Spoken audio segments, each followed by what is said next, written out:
And item B, we have a presentation tonight from John's Disposal on bulk pickup. And we want to thank you for coming tonight. I'll let you introduce yourself and Okay, so forth. thank you. Yeah, I'm Brian Youngenchiz, president of John's Disposal, and here to talk about the new bulk pickup program that we've proposed. We've had a few problems with the old bulk pickup. Some things you see, there's unruly piles out there. It's a little bit of a problem that residents have to always wait for that, is it the third Monday of the month here, I think? The third Monday of the month. Yeah. You know, so like if you clean out your garage on the fourth Monday, you're a little bit in trouble. And then we have a problem that, especially like in the winter months, we're driving around looking for piles, and sometimes people just have small items out, and so we get called back because we weren't sure. We have sometimes where things are closer to, we're not sure if it's supposed to go or not. We have that issue, and our guys are always leaving it in order to not take something that they're not supposed to, because then we have to return it if we take something. So we have those type of problems. So the solution that we've done now is what we call call-in bulk. So what the residents have to call us and arrange for a bulk pickup. And it's the same program that you have now. Same things are included. The residents get 12 pickups. They get one per month, the same as they have now. But our trucks will be coming through town in the busy times of the year every week for sure. So they call and we're going to be there within 7 days. In the winter, it could go down to maybe only twice a month depending on the call volume that we have. So, and what's helped us, enable us to do that is that we have a better software now. You know, we've been doing this for quite a few years, but now we have a better, in different communities, but we have better software where we track it so we know which customers is, and then it's mapping, so it's efficient for our trucks to just go right to these stops and get them, which I think is also an advantage for the city, that we don't every month have extra trucks driving every street in the city looking for this stuff and turning around, and it's so this way we just go directly to the people that called and we take, you know, what they've arranged for us to take. It also helps with, sometimes you see there's unruly piles. We try to, you know, clean up the city. We have, you know, neighborhood pride. We take things that are really not included that we're not supposed to be taking. So this allows us to, you know, our drivers can take a picture of that. We'll still clean it up, but then the next time the people call, say, hey buddy, you know, you're really, that needs to be cut up, or this needs to be put in bags or cans or put in the way that it's supposed to be. I'm sure you've seen some of those unruly piles and things, but we've kind of encouraged our guys to just clean it up and, you know, to take care of it. But we plan to continue to do that, but we will have the name and phone number of the people that, you know, so the next time they call, we will log that in their software. So that's about all I can tell you about it. The one thing we will do, is we plan to start this 1st of January, and at least the first 2 months, we're just going to go through on that third Monday, and then we'll leave notices for everybody that didn't call, so that, you know, so we'll leave notices for them, and we'll have a little bit of a grace period. But the worst case is that, you know, come summer, people aren't going to know about this, and then they're going to call, and they're going to say, okay, we'll come and get it, but you got to call after this. So that is our intention. Any questions? Yeah, you've indicated you've done this in other cities. Yes. How has it worked out? It's been real successful. And the one thing I can tell you is, you know, we have still a small call center, small office. I mean, we have a half a dozen girls that answer the phone. And the first time that somebody calls, it takes a little bit. They get set up, you know, but the second time they call, they just tell us their name or address, and it finds them, and okay. And my staff says it's always a pleasant call because we schedule it. There's no extra charge, and it doesn't seem like it's really a problem. And then we really haven't. We've had very little. I mean, I think it's more successful than what we do now, because now it seems like every month there is something that we have to go back for. Somebody calls, and either our guy wasn't sure or for what he didn't see. I don't know what might have happened, but this way, when they call and arrange it, I mean, it's a work order through it's pretty much, it's way up over 99%, you know, accurate that they're going to call and we're going to come when we tell them we're going to come. We're going to take it. How long does it? I assume it takes at least 2 months or more for the citizenry who do call and make the appointment. Yeah, it takes a couple months, and we're at least going to for sure do it the first 2 months. The good thing, there's a lower, call volume the first couple months anyway. There's just, there's just less. It's almost February. It's almost like something you might not even should have a bulk pickup. That's part of, you're driving through the whole city looking for this stuff, and there's not typically. People go kind of dormant in February. Then it comes. Yeah. If I can pass this out, is that all right? I think we're going to change it up. It's a draft of a notice that we give people when they do it wrong, and it has the information on there.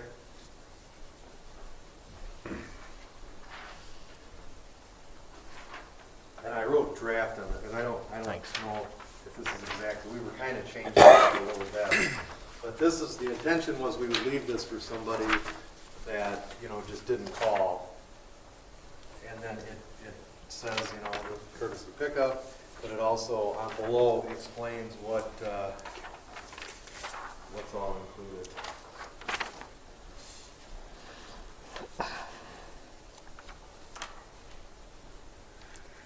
I have a question, and maybe I've missed it because I scanned this very quickly. I don't see anything mentioning the televisions, and I know we repeatedly have people who put out TVs. Yeah. Will you pick them up for a charge? For a charge, we will, yeah. Do you know what the charge is? It's just over $40. Okay, and how do they pay that? Credit card, like they'll call, like that, they call and they said they had one, then we would take credit card for that. Okay, so could that be put on this sheet? Yes.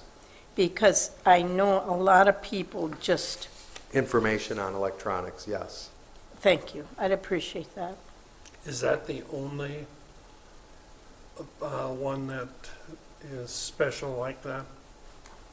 What about computers? It would be electronics. I wouldn't just put TVs. We would do electronics and put a little something about all the things that are, household electronics. So computers would fall into that category too. Right. Anything else off the top of your head that falls into that category? It would be, anything to do with a DVD player. Okay. And of course, all the computers. Entertainment. Stuff, right. Any of those electronics for entertainment are in there. And then some of that, the TV, like a tube TV, is the 40, I think it's $42, but I'm not sure exactly, is the charge. Now, some of the other stuff will take multiple items for the $40, but the TVs are that's the big expensive thing to get rid of. Yeah, is the TVs. And then I just added a little thing on here about recycling. And if people ask about recycling, the biggest problem, my brother and I have a disagreement. My point is it's unflattened cardboard boxes, and his biggest problem is plastic bags that are in the garbage, because he runs the recycling facility and I'm more like the drivers and the collection crews, which the boxes that overfills like a lot of times the people, you see carts that are overfilled and stuff's on the ground. I think 9 times out of 10 you go there and there's like some boxes that are not flattened inside, and then others, so that's a big problem for us with collection. And we can get problems with getting loads. They really want high quality now. Well, if a box has other stuff in it, or if it, then it smashes and then that other stuff ends up in the bale, and we can get downgraded or rejections for that. His biggest problem is plastic film, because in our plants, when we separate the paper and the cardboard from the bottles and cans, there's like a lot of shafts that turn, and the bottles and cans fall through and roll down, and the paper runs up over the top. Well, there's so many like Walmart bags in there that wrap around the shafts, and pretty soon they don't work anymore. And all the stuff it runs up together. And so like at break time, we have guys that have to get in there and they have to cut all of those plastic bags off the shaft. So that any like bread bags, that's like a nightmare for him. So those are our 2 big things. And then like for Christmas, we can recycle wrapping paper, but it's like you kind of need to keep the wrapping paper separate from all the ribbons and the foil, and all the plastic stuff needs to go in the garbage. The plastic wrap and that stuff goes. But the wrapping paper and all those boxes, we can recycle those. And that seems like I guess, people should still recycle at Christmas, right? Or, I don't know, it seems like that really falls down at Christmas. You indicated in the materials we got, the fact that a lot of the waste and so on went to China, and with the continuing relation problems that we have with China right now. What's the industry looking at for the future? I think the future's looking bright. And what's happening is, if you think about it, I heard that that's the amount of boxes that are needed, and they need the feedstock to make boxes. And I think I heard that of retail, 10% now is e-commerce, 90% is brick and mortar, which strikes me as being really low. Like, that's going to go up. So like every year, there's more cardboard boxes that need to be made. And what they're doing now is the new thing they're trying to do. The harder thing almost to get rid of is the paper, the mixed paper, which we get more of in the recycling than we do the cardboard. But there's Green Bay Packaging is putting on and Green Bay is putting on a $500 million addition, like a whole new mill almost, that's going to make cardboard boxes out of paper. And there's already one of those plants, Pratt Industries has one in Indiana, and they're building another one in Ohio. And I think SCA Tissue in Menasha is gearing up for that. So I think it's going to be like back to, if you remember years and years ago, the boxes that came from China, they had a yellow tint to them, and you could almost like stick your finger right through the side of them. They were like not as good a box. Well, now China, this is really nothing to do with the trade talks. This started last fall. It was more like an EPA thing. And they are just demanding higher quality paper. They don't want any garbage. They don't have good landfills. And they're buying like stuff from like Quad Graphics, cut-off stuff. They're not like buying things that come through like from cities, because it's not as perfect and pure. They are buying the pure stuff, and they're buying pulp and the highest grade stuff, and they're paying a fortune for it. So the boxes coming out of there now are like really good. And here in the U.S. now, but if you think about it, the box we make is the one like Pratt. They make it in Indiana, and then it goes to Beloit, and then their biggest customer is Pleasant Prairie, Amazon. So now they need the box that the other box already goes in. So the outer box might not be as good. I don't know, I don't know how good they're going to be, but it might not be as. But does it need to be as good maybe as what? Because it's two boxes now, right? Everything that's shipped to your house from Amazon, it's already in a box. So that's kind of what we're seeing happening. But it's double boxes. I mean, you buy something, it's in another box. So I think the future is and probably almost 70% of what comes out of Lake Mills is paper or cardboard of the recycling. So it's a big part of it. And we've had terrible problem in 2018 getting rid of it. I mean, it's just been a nightmare. But now just recently we're working with the local mills with contracts so we can get rid of your stuff's probably going to stay right here in Wisconsin now. What about recycling plastics? Plastics is pretty good. I mean, plastic bottles has always been good, and it's still good. The number ones and the number twos. And the number ones are water bottles, soda bottles. That's a good market for that. And the number twos are milk jugs and like detergent bottles, and those are good. The 3 through 7, the rest of it, not so good. But I think the number ones and twos are close to 90% of the plastic, so we're having difficulty with 10% of the volume. I haven't seen your recycling plants, but is it a lot of hand labor to take and It's quite sort a bit, but now that's the thing that we'll probably be adding is they're doing more and more with optical sorters. Like we already have optical sorter that it uses it's almost like optic technology, and then it uses air jets. It times it, and it knows the difference between different types of bottles. Like you can just pick off just the number 1 bottles or just the number 2s or cans cans we use magnets or eddy current to get the cans off. The glass comes out all by itself. The cardboard pretty much comes out all by itself, but you need like a guy on it to edit, because if somebody has like a little piece of plywood that's the size of a box, it goes right with the cardboard, and then we get in trouble. So somebody has to like pick that out. The paper needs a fair amount of editing. So the paper there's a fair amount of other stuff that runs with the paper that guys have to pick that out of there by hand. But they're starting to use these optics to sort that too. So that's coming as it's getting more and more difficult to man our lines, to staff our lines. It's very difficult. Do you want the cans delabeled? Oh, no. That's no problem at all. The cans that go right to the foundry, and it's really hot, and it burns anything off that. Okay. So Yeah. just put the can in the recycling bin? Yep. Okay. Same with bottles, which Yep. we don't normally take the labels Right, off you of like them bottles to, anyway. for your own good, typically you like stuff to be rinsed out and clean, or, Yeah, it right. gets kind of disgusting. But the big things is that cardboard boxes, I mean, it's an epidemic. I mean, it's a big problem that people don't flatten their boxes.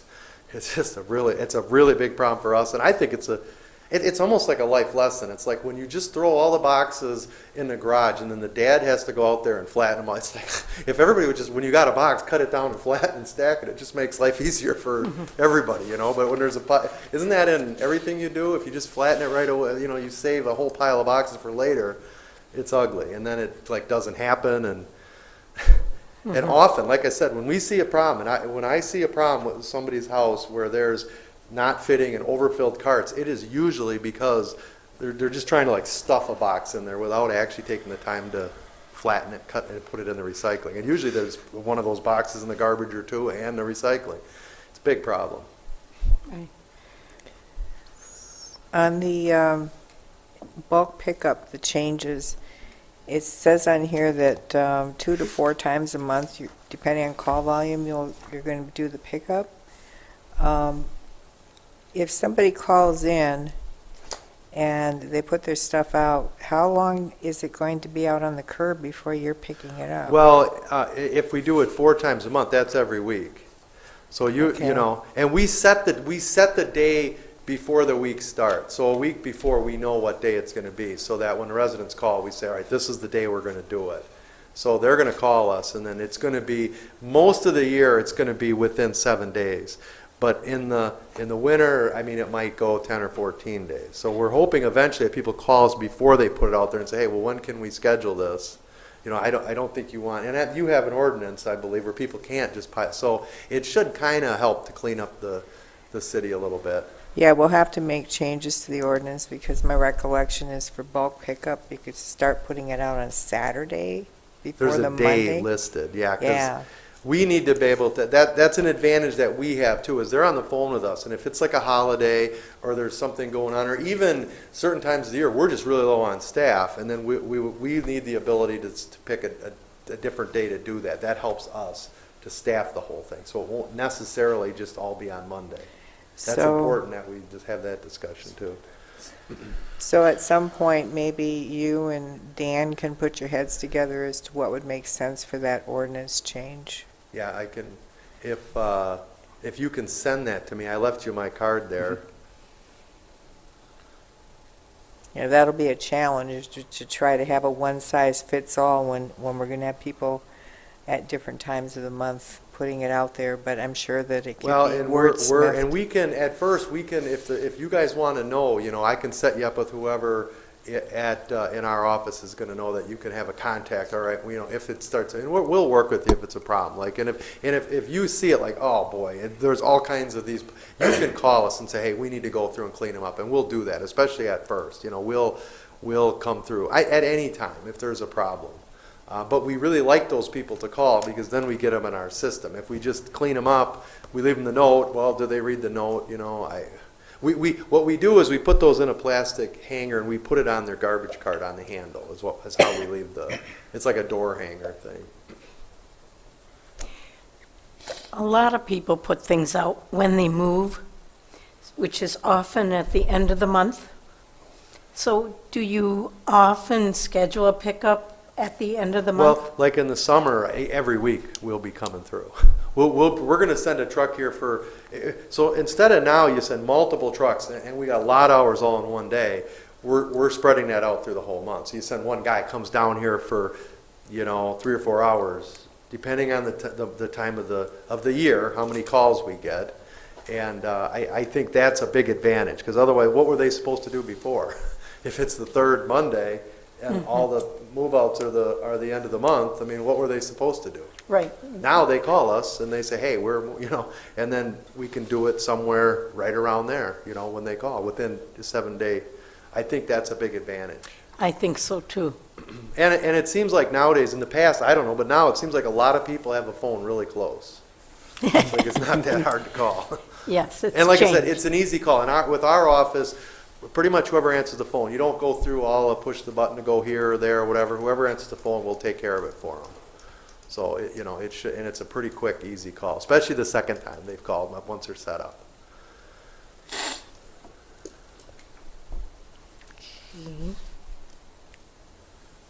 Do you see a online or website version of being able to schedule a pickup in the future? That's something we're thinking about big time.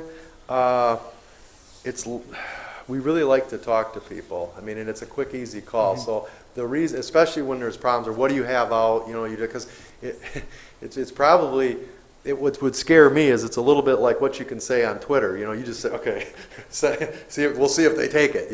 Where when they're on the phone, because we kind of talk them through it a little bit. So maybe I would think maybe after a number of years when everybody's used to it, I can see where that's kind of going that way. And then Okay.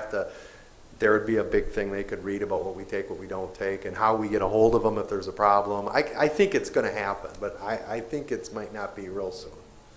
But I do think it will happen. We can still use cardboard boxes without flattening them to put things in for heavy pickup, can't we? It's really better if you don't. It's really better if you flatten the boxes and you But what if you got a lot of little things? that should go in a bag or a can. Okay, Or in your cart, in the brown cart. Or a box, I mean, a box needs to be recycled. So you do see some people stuffing, other boxes in the box, but we prefer that you just flatten them. So in other words, if you take them out of the box and they're small items, having them loose in the container is fine. It's better, running through our equipment, it's better if they're loose, it really is. And then they scoop up other stuff, they get in a truck and then other things get in there, and we don't want plastic bottles or cans getting compacted in a truck inside of a box either. So it's just really best if they're just all flattened. Now, for the recycling, that's only 1 and 2 for plastics, right? Well, I think you can put them all in there now, but all we're saving is the 1 and 2s. But the other ones do come back. They kind of come and honestly, they come and go. And then what we've had problems with is they'll come back, the mixed plastics, like the 3 through 7s, and then we'll sell them to somebody, and they're just harvesting the 4s out of there, and they're landfilling all the rest of it. So it's, but I think we want any bottles and containers for people to put them in the recycling, and I think the future. I'd say in the last 10 years, we've saved them more than we haven't. We've been able to sell and market them more often than we don't. But it's not being honest to say, oh yeah, we always do. So, and it's I just don't think you want to do it. And we're set up to sort them out. We don't take. They just kind of run off the end. We just don't pick them if we don't. It doesn't hurt us if they're in there. Okay, but keep the plastic bags in the trash. But the bags and the bread bags and any film, any saran wrap, anything. What about aluminum foil? Aluminum foil. I used to always tell people to save it, but they want that in the garbage now. They do not. It doesn't melt right with the cans, and it's a Okay. problem. And we get deducted if we have too much. It's like a. If we don't have too much in there, we get paid for it. But if there's too much, then you get this deduction thing, Okay, So so if you put a little bit, I don't know. Put the They don't want aluminum- it. The people they do not want it because it doesn't melt right. It vaporizes or something. I don't know. Okay. What about, in the bakery, they've got these plastic containers for... The big bubble things that go over the top. Well, it's or restaurants where they put the leftovers in, Yeah. and it's kind of a... Well, for sure the styrofoam clamshells, and then even those black ones, we can't save those. No, those can go in the garbage. Well, what if they're clear plastic? I think just the bottles we want. So the clear bubbles, we can't sell those. Okay. We get a lot of them in there, and it doesn't really hurt us, but we prefer them in the garbage because we're not saving them. A lot of those are number 5.